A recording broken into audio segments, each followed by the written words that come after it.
Hi Sagittarius, this is Jov. Welcome pa sa ating channel.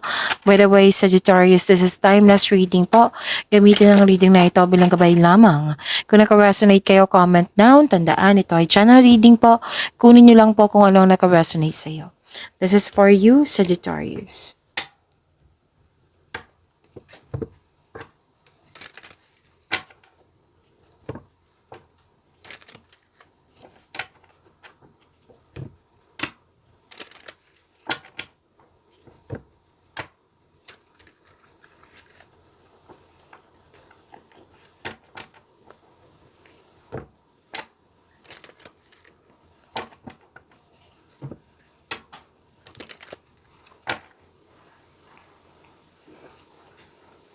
Para po ito sa iyo, Sagittarius.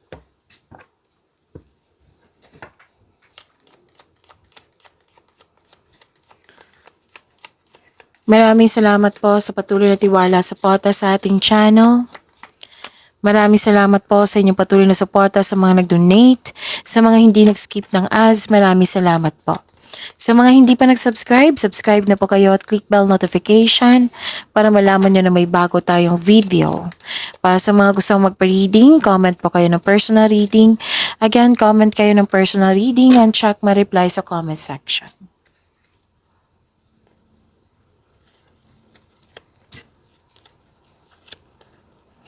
Okay. Makaka-receive kayo ng good news. May biglaang pagbabago po. New beginning. At huwag kayong mag-alala sa pagbabago na ito kasi this is change for the better. May in-announce ka sa grupo ng tao at nagulat sila. May paglilipat sa malayong lugar po. Or bibigyan mo na ng aksyon yung matagal mo ng plano. Pwedeng makatanggap ka ng balita na may nanganak, buntis, or wedding. May malaking influence ang isang lalaki po. At nakikita ko rin dito na may dumating na opportunity or project or news or information na bibigyan mo ito ng agarang aksyon o reaksyon. Pwedeng may bisita kayo ngayon or kayo ang bisita. Oo, na may lakad kayo.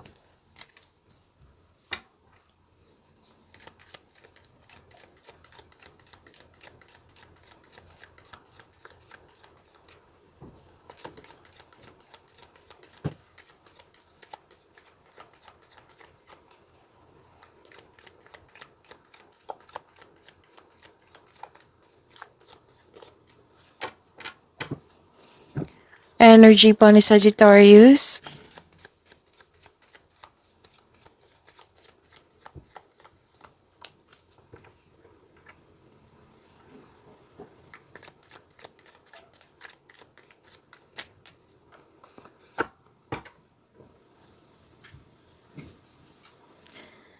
Paalala lang po, lalo na sa mga bago dito, kung may napansin kayo na repeating message, yan po yung pinupush ng cards nyo. Like for example, nanood kayo sa isang video reading natin. Sa inyong monthly Gabay Tarot reading, sa inyong first half of the month of September, weekly Gabay Tarot reading at dito din. At may napansin kayo na repeating message. Yan po yung pinupush ng cards nyo na kailangan nyo bigyan ng atensyon, solusyon, at aksyon kung maaari po. So na yung energy ni Sagittarius.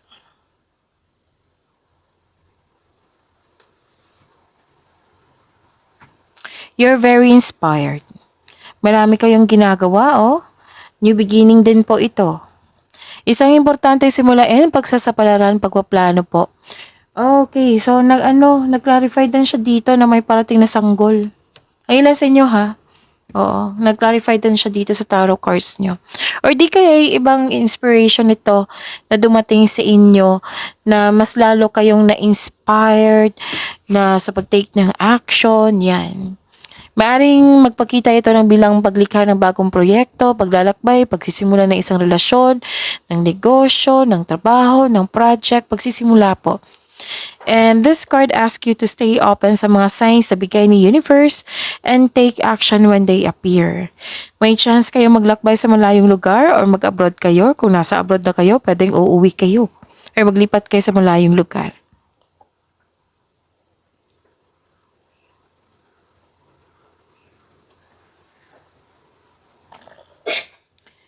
So, nakaramdam ka ng pagod kasi wala kang pahinga, stress, or anxiety ang ilan sa inyo. Pwede din masakit ang pakiramdam mo pero lalaban pa rin. Ang ilan sa inyo nagpahinga. nagbakasyon upang makapag-isip ng mabuti para makapaghanda or magpagaling. So, ang advice ng card nyo dito, mag-relax kayo, calm your mind and reflect. Sleep and meditation ay kailangan po. So, ang pagpahinga po ay nakapagbigay ng increased productivity and a healthier mental state. So, tama itong magpahinga.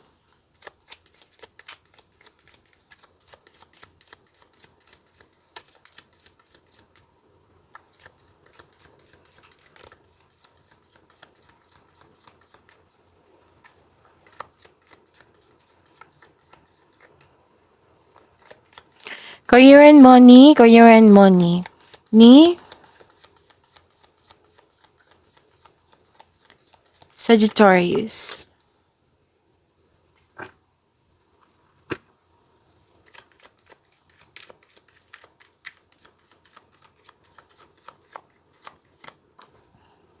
Okay, huwag kayong matakot sa card na ito ha, kasi this is, may advice lang po. Walang masamang mangyayari. Okay? Takpan ko lang para hindi kayo ma-distract.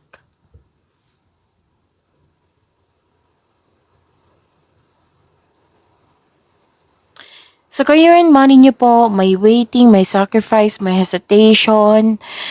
Pero ready ka naman dito ang habaan ng pasensya.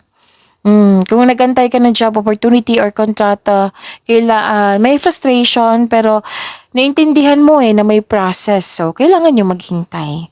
Huwag kayong mag-alala, darating din po iyan. So, sa kaperahan, huwag magdesisyon agad na mag-invest or maggasta sa isang bagay.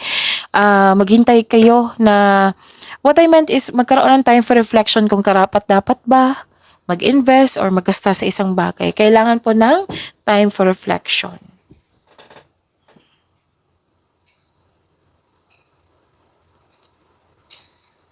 So, ang advice ng card nyo dito, kasi nakikita ko dito sobra sa trabaho, sobra sa trabaho or sobra sa paggasta.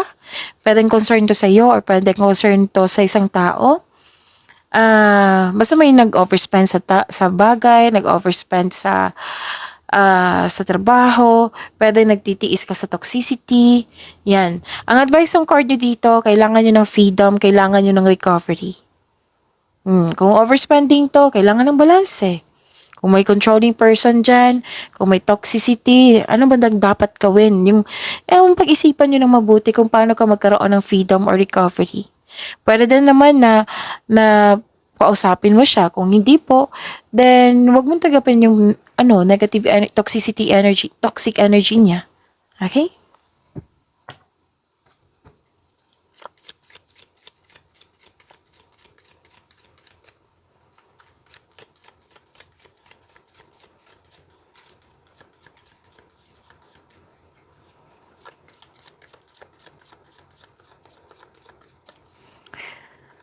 Love life, self-love, partnership, and romance ni Sagittarius.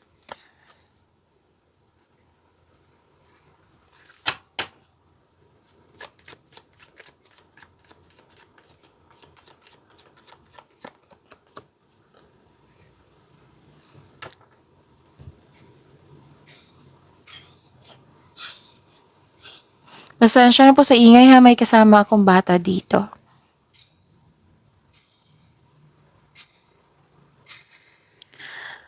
Okay, sa love life, self-love, partnership, and romance, satisfaction and abundance. Thankful ka sa mga biyayang natanggap.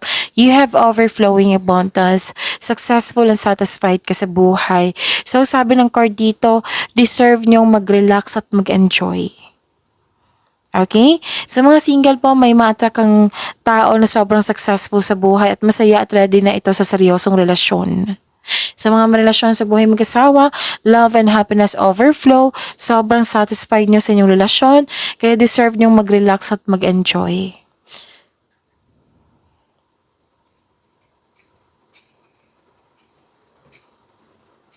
Nakita ko din dito na yung parating sa inyo, hindi lang siya mayaman. Hindi lang siya mayaman, kundi posibleng bata pa sa iyo to or youthful pang attitude.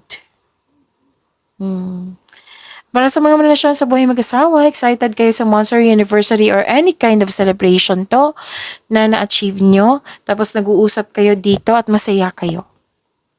Pagyamanin niyo po yung blessings na binigay sa inyo. Sagittarius, see you tomorrow.